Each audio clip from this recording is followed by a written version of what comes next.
Hello student, welcome to Adovis classes. मैं S K sir आपका स्वागत करता हूं हमारे चैनल पे।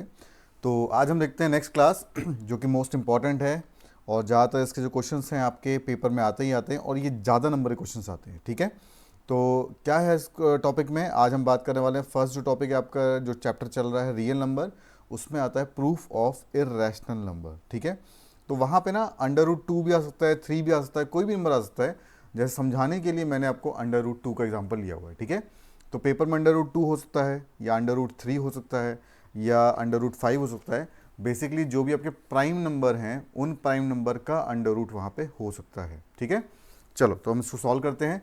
अब क्वेश्चन जैसे में आप देख पा रहे होगे बोर्ड पे, तो 2 सेंटेंस में लिखा हुआ है क्वेश्चन। 2 सेंटेंस में से किसी भी फॉर्म में आ सकता है, पर सोल्यूशन आपने एक ही पैटर्न में लिखना है। ठीक है, तो पहला क्या बोल रहा है आपसे, prove that square root of 2 is irrational number, या फिर आपसे वहाँ पे दे रखा होगा prove that under root 2 is irrational number, या फिर रूट 2 इज इरेशनल नंबर। ठीक है, तो दोनों का मतलब सेम ही है आपका। बात करते हैं इसके सॉल्यूशन की। तो सॉल्व कैसे करना है, प्रूव करना है इसमें। तो प्रूफ के लिए सबसे पहले आपने नोट डाउन कर देना है कि आपका एक वर्ड होना चाहिए प्रूफ। ठीक है, अब क्या बोल रहा है हमने, सॉल्व कैसे करना है इसको, कॉन्ट्राडिक्शन मेथड से सॉल्व करना है। कॉन्ट्राडिक्शन का मतलब क्या होता है कि जो आपसे बोल रहा है आपने उसका अपोजिट लेके चलना है। अगर आपने अपोजिट लिया और वो अपोजिट वाली कंडीशन सेटिस्फाई हो गई, इसका मतलब है कि जो सिचुएशन आपको दी है वो रॉन्ग है। और अगर जो आपकी कॉन्ट्राडिक्शन स्टेटमेंट है, जो आपने अपोजिट लिया है, अगर वो गलत हो जाता है तो इसका मतलब जो आपको प्रूफ में कह रहा है वो सही है। ठीक है, तो बात करते हैं इसके बारे में। तो क्या बोल रहा है आपसे, हम इसको सॉल्व कर रहे हैं कॉन्ट्राडिक्शन मेथड से। तो बाय द मेथड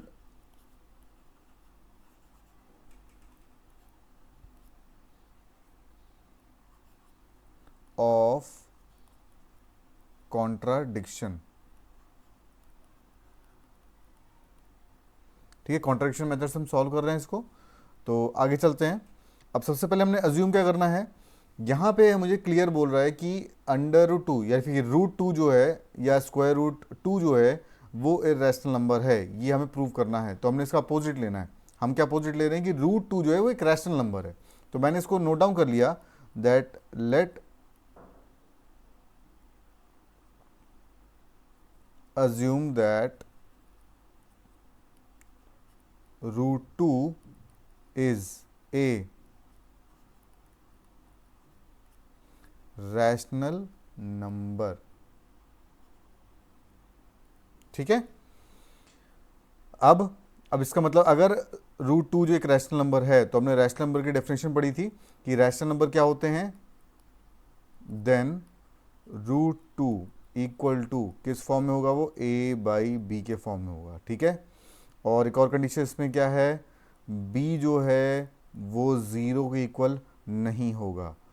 और फिर आगे क्या है, वेयर ए और बी आर को प्राइम नंबर। इसका मतलब क्या हुआ, या को प्राइम नंबर का मतलब क्या हुआ, बेसिकली ए और बी का सिर्फ और सिर्फ एक ही एच होगा, और वो एच कौन सा होगा, 1। उससे बड़ा कोई भी नंबर नहीं हो सकता, ज़ीरो तो होगा ही नहीं, और सिर्फ 1 होगा। ठीक है, तो जिन नंबर्स के एच यानी कि कॉमन फैक्टर सिर्फ एक ही होता है 1, उसे हम बोलते हैं को प्राइम नंबर। ठीक है, इसका अपोजिट जो होता है वो होता है कंपोजिट नंबर। तो जैसे कि हम बात कर रहे हैं रैशनल नंबर है, तो इसलिए ए बाई बी के फॉर्म में होगा, ए बाई बी के फॉर्म में होगा, और बी जो है वो ज़ीरो के इक्वल नहीं होगा, और ए और बी का एच क्या होगा, 1 होगा, यानी कि वो को प्राइम नंबर होंगे आपके। अब हमने क्या करना है, हम जब इस कंडीशन को ले रहे हैं, तो अब हमने क्या किया, इसको स्क्वायर कर दिया दोनों साइड पे। इसका मतलब है रूट 2 का square equal to a by b का भी स्क्वायर हो जाएगा आपका। ठीक है, तो हमने क्या किया, बेसिकली स्क्वायरिंग बोथ साइड। ठीक है, अब स्क्वायर करने के बाद जो रूट 2 था उसका रूट हट गया, तो इसका मतलब वो हो गया 2, और इक्वल हो गया ये a by a square by b square के बराबर। ठीक है, तो इसका मतलब अगर बी इस साइड जाएगा तो इसका मतलब ये हो गया आपका ए स्क्वायर इक्वल टू 2b²।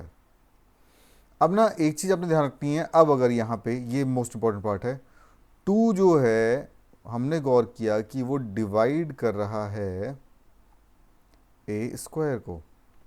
अब पिछली क्लास में जैसे हमने पढ़ा था कि 2 अगर a² को डिवाइड कर रहा है, यानी कोई भी प्राइम नंबर, अगर कोई प्राइम फैक्टर, ये ध्यान रखना, ठीक है, फैक्टर वर्ड भी ध्यान रखना है, अगर कोई भी, क्योंकि यहाँ पे 2b² है, देखो हमने ये ध्यान रखना 2b² है ना, तो 2 क्या एक तरीके से फैक्टर हो गया, तो यानी कि 2 मल्टीप्लाई कर रहा है b² से, तब जाके वो फॉर्म कर रहा है b²। इसका मतलब 2 क्या है, एक प्राइम फैक्टर है a² का। तो हमने पिछली क्लास में पढ़ा था कि अगर कोई भी प्राइम फैक्टर किसी स्क्वायर को, नंबर के स्क्वायर को अगर डिवाइड कर रहा है, तो यानी कि वो उस नंबर को भी डिवाइड करेगा। जैसे मैं एग्जांपल देता हूँ, मैक्सिमम जगह बच्चों को बस यहीं पे डाउट्स होते हैं, तो आपने इस चीज़ का ध्यान रखना है। छोटा एग्जांपल देता हूँ, मान लो मैंने एग्जांपल तौर पर समझाने के लिए ले रहा हूँ मैं, ठीक है। चलो ऊपर नोट डाउन कर देते हैं। जैसे कि इस पार्ट में अगर हम देखते हैं, तो मान लो कि जो 3 है वो ना 9 को डिवाइड कर रहा है। 9 क्या, बेसिकली 3 के स्क्वायर का, ठीक है। तो अगर 3 जो है वो 9 को डिवाइड कर रहा है, तो उसमें 3 जो है वो 3 को भी डिवाइड करेगा। और ये ध्यान रखना है, ये फैक्टर है, इसका मतलब 9 से छोटा ही होगा ये। एक और एग्जांपल जैसे मैं लूँ, अगर 16 के प्राइम फैक्टर जो बनेंगे, प्राइम फैक्टर में से 2 ही आएगा, 4 और 8 नहीं लेना आपने, वो कंपोजिट नंबर है, ठीक है। तो 2 जो है वो क्या, एक तरीके का प्राइम फैक्टर है। तो अगर 2 जो है 16 को डिवाइड कर रहा है, तो 16 किसका स्क्वायर है, 4 का स्क्वायर है, ठीक है। तो इसका मतलब 2 जो है वो 4 को भी डिवाइड करेगा। तो यही चीज़ यहाँ पे बोल रहा है आपसे वो, कि अगर 2 जो है वो आपका a² को डिवाइड कर रहा है, तो इसका मतलब 2 जो है वो a को भी डिवाइड करेगा। कंडीशन ध्यान रखनी है, ये कंडीशन प्राइम फैक्टर है, ये कंपोजिट नंबर नहीं है, प्राइम फैक्टर है, ठीक है। तो अब क्या किया हमने, 2 जो है अगर a² को डिवाइड कर रहा है, तो इसका मतलब 2 जो है a को भी डिवाइड करेगा आपका। तो इसका मतलब मैंने यहाँ से कंडीशन ड्रॉ कर ली, therefore let a equal to 2c। अब मैंने ऐसे क्यों लिया है, क्योंकि देखो 2 जो है a को डिवाइड कर रहा है, अब डिवाइड कर रहा है, इसका मतलब किसी नंबर से तो मल्टीप्लाई हुआ होगा। अगर मुझे a और 2 को बराबर करना है, तो यानी कि 2 में कोई नंबर मल्टीप्लाई हुआ होगा जिसने a को बराबर आएगा वो, है ना। एग्जाम्पल तौर पर से मान लो मैं आपसे कहता हूँ कि 2 जो है वो ना 8 को डिवाइड कर रहा है, तो ठीक है। अब मुझे अगर बराबर करना है दोनों को, तो इसका मतलब मुझे यहाँ पे 4 मल्टीप्लाई करना पड़ेगा, क्योंकि 2 4 जो होता है 8, इसका मतलब 4 वो फैक्टर है, वो ऐसा नंबर है, एक्स्ट्रा नंबर, जिसे मल्टीप्लाई करना पड़ रहा है 2 के साथ, ताकि 8 आ सके, ताकि बराबर हो सके। ये सेम चीज़ यहाँ पे a जो है वो c के बराबर कब हो सकता है, अगर 2 में कोई मैं नंबर मल्टीप्लाई करूँ, ठीक है ना। a 2 के बराबर कब हो सकता है, अगर मैं 2 में कोई नंबर मल्टीप्लाई करता हूँ, तब जाके वो a के बराबर होगा। तो मैंने क्या किया, यहाँ पे नोट डाउन कर दिया और यहाँ पे लिख दिया फॉर सम इंटीजर c, ठीक है। अब एक और आगे कंडीशन क्या बनती है फिर आपकी, अब मैंने यहाँ पे देखा a का स्क्वायर जब मैंने किया, अगेन बोथ साइड में स्क्वायर कर रहा हूँ, तो यहाँ पे क्या हो जाएगा, 2c का भी स्क्वायर हो जाएगा, ठीक है। अब मैंने यहाँ पे देखा कि जो a² है, जो a² है वो किसके इक्वल था, 2b² के।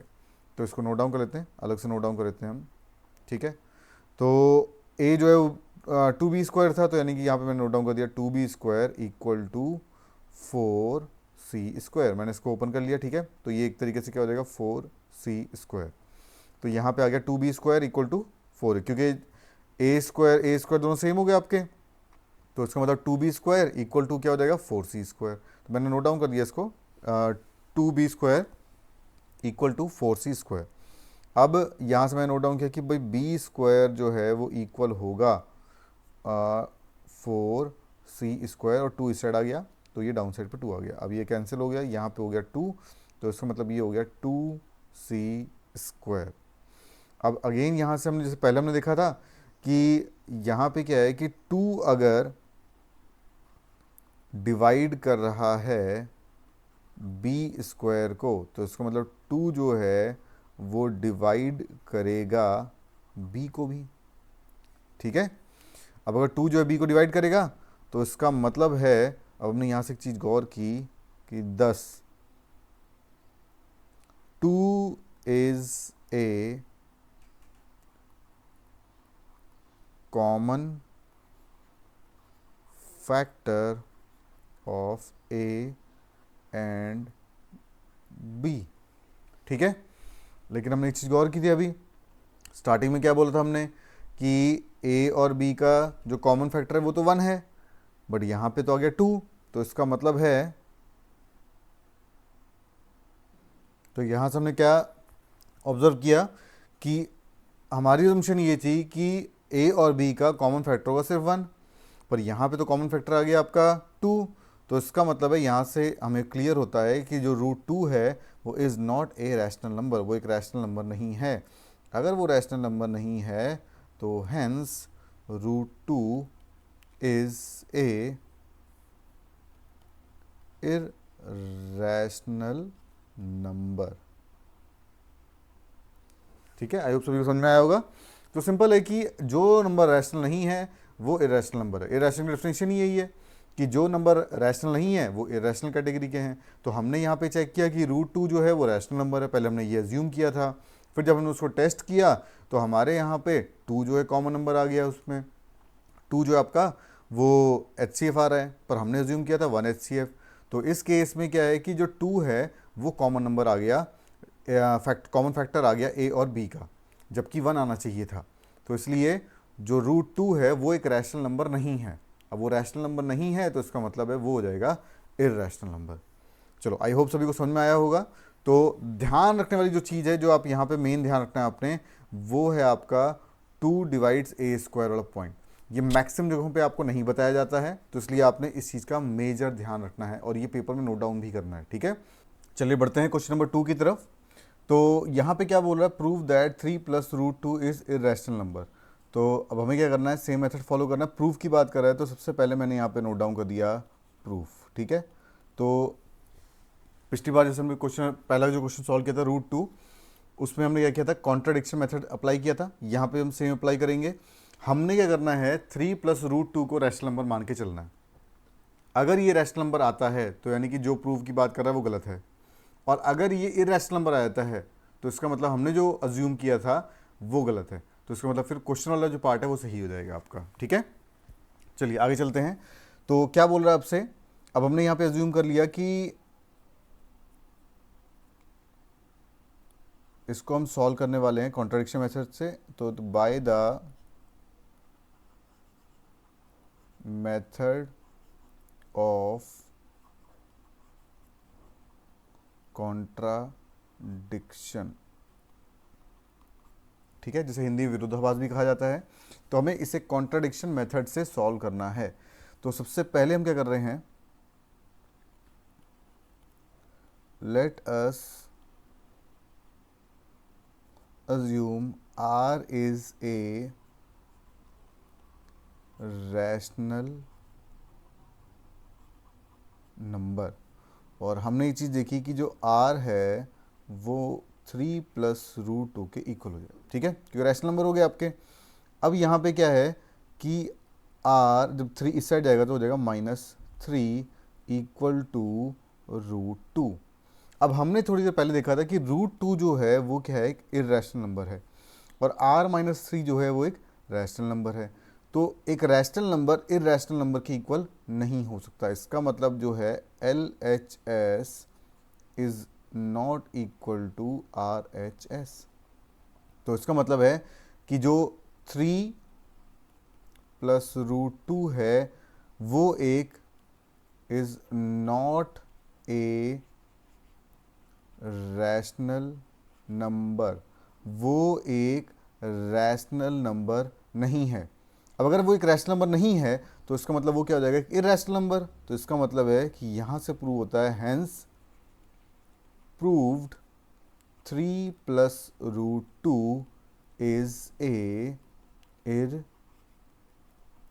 Irrational number. ठीक है, चलो आई होप सो क्लियर होगा ये। तो इस टाइप से आपने दिए गए नंबर को इरैशनल प्रूव करना है। तो लाइक कर सकते हैं, सब्सक्राइब कर सकते हैं, अपने फ्रेंड्स के साथ शेयर कर सकते हैं। कोई आपको रिव्यू देने हैं तो आप कमेंट कर सकते हैं। सबसे बड़ी बात जो मैं आपको बता रहा हूँ, अगर आपके कोई भी स्कूल के डाउट्स वगैरह होते हैं तो आप फ्री ऑफ कॉस्ट हमें दिए गए व्हाट्सएप नंबर पे ड्रॉप कर सकते हैं। अगर किसी को रेगुलर क्लासेस भी लगानी है तो भी आप दिए गए व्हाट्सएप नंबर पे हमें कांटेक्ट कर सकते हैं और रेगुलर क्लासेस के रिगार्डिंग इंक्वायरी कर सकते हैं, पूछ सकते हैं और रेगुलर क्लासेस को ज्वाइन भी कर सकते हैं। ठीक है, थैंक यू क्लास।